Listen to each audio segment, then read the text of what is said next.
আচ্ছা, আমি রাজনৈতিক বিভিন্ন দল দেখলাম, কিন্তু আমি এই কারেন্টের ব্যাপারে কিছু কথা বলতে চাই। এই যে ইপিজিটগুলো চলে, বিদেশি কলকারখানা, এখানে আমি বহুত আগের থেকে দেখতেছি কখনোই কোনো দিন কারেন্টে ডিস্টার্ব দেয় না।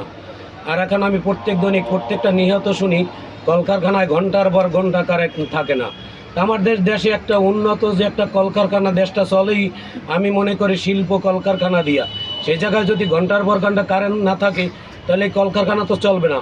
এবং বাসা বাড়ি বাহিরের যে অবস্থা, 1 ঘন্টা কারেন্ট গেলে মনে করেন যে কারেন্ট যে যাচ্ছে 3 ঘন্টা 4 ঘন্টা 5 ঘন্টায় কারেন্ট আসে না।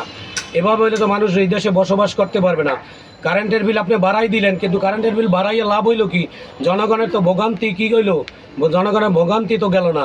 এটা কি সরকার আসলেই দেখে না? সরকার ঘুমে আছে মনে হয়। এই দেশ নিয়ে সরকারের কোনো মাথা ব্যথা নাই।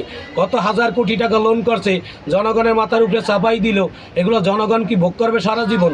স্বৈরাচার সরকার এইরকম করছে, কত লক্ষ হাজার কোটি টাকা দেশ থেকে বাইরে পাচার করে নিছে। এখন এইগুলো এই দেশের জনগণ এগুলো কি ভোগ করতেছে? আসলে এই দেশের জনগণের আসলে একটা কি দুর্ভাগ্য। শেখ মুজিবুর থাকতে যখন মানুষ ছিল 7 কোটি, কম্বল আনলো 7.5 কোটি, যখন কম্বল বিতরণ করার জন্য দিল তখন আসলে জনগণ কম্বল পাইল না, বহুত মানুষ কম্বল পাইল না। তখন শেখ মুজিবুর ব্যর্থ ভাষায় কথা বলল যে মানুষ দেশ করে পায়, দেশ স্বাধীন করে পায় স্বর্ণের খনি, তেলের খনি, আর আমি পাইলাম চোরের খনি।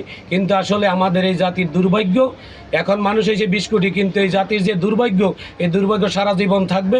এই চোরের দেশ আমি মনে করি কোনো দিনও ভালো হবে না।